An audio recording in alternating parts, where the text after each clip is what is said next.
Hey there, space explorers. Have you ever wondered how astronauts will eat when they go to Mars? We can't exactly order pizza from Earth to Mars. It takes over 7 months just to get there. So how will they stay alive for weeks, months, or even years? The answer is something amazing. Space farming, that's right, growing fresh food millions of miles away from home. Today, we'll explore how scientists are working on farming in space and how we might grow real food on the red planet. Let's jump into the science. Part 1. Why is space farming important? Carrying food from Earth to Mars is extremely expensive and not very practical. 1 pound of food can cost tens of thousands of dollars to launch into space. Also, astronauts on Mars will need to be self-sufficient. They can't rely on constant deliveries. Food that sits in storage for years can lose nutrients too. That's not good for long-term missions. So, growing fresh food in space isn't just smart, it's necessary. It provides nutrition, improves mental health, and makes astronauts more independent. Part 2. The harsh environment on Mars. Now, let's talk about why Mars is such a difficult place for farming. Mars has very little atmosphere, not enough oxygen or carbon dioxide, freezing temperatures. As low as -80 degrees Fahrenheit, -62 degrees Celsius, low sunlight, about half of what Earth gets toxic soil, full of chemicals and lacking nutrients. No liquid water, just frozen underground ice. Dust storms, they can last for weeks and block sunlight so clearly we can't just plant seeds in Martian dirt and expect tomatoes to grow. We'll need help from technology and smart design. Part 3. How space greenhouses will work to grow food on Mars.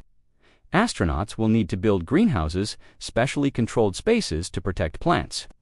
Here's what these Martian greenhouses might include. Transparent walls to let sunlight in, LED grow lights to give extra energy to plants, temperature controls to keep the air warm, carbon dioxide machines to help plants with photosynthesis, air filters to block out Mars dust. Scientists are also learning how to improve Martian soil by mixing it with compost, water, and even recycled human waste. Yes, that includes poop, just like in the Martian movie. Sounds gross, but it's a great source of nutrients for the plants. Part 4. How to water plants on Mars. Plants need water, but Mars doesn't have lakes or rain. Luckily, there's ice beneath the Martian surface. Future astronauts can dig, collect, and melt it to water crops.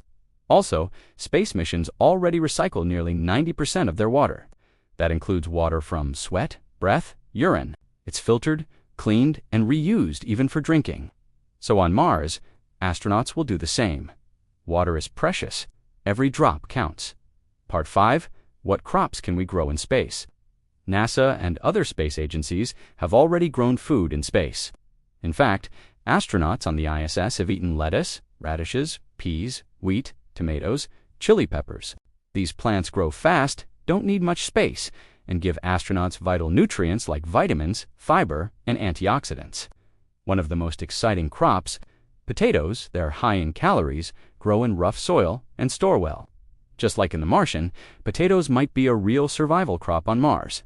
So, can we really grow food on Mars? Yes, but it takes science, creativity, and smart planning. Space farming will help humans live longer in space, and maybe even build future colonies on other planets. Imagine this. One day you might eat a salad grown on Mars.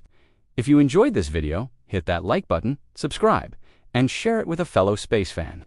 Until next time, stay curious, stay hungry, and keep looking up.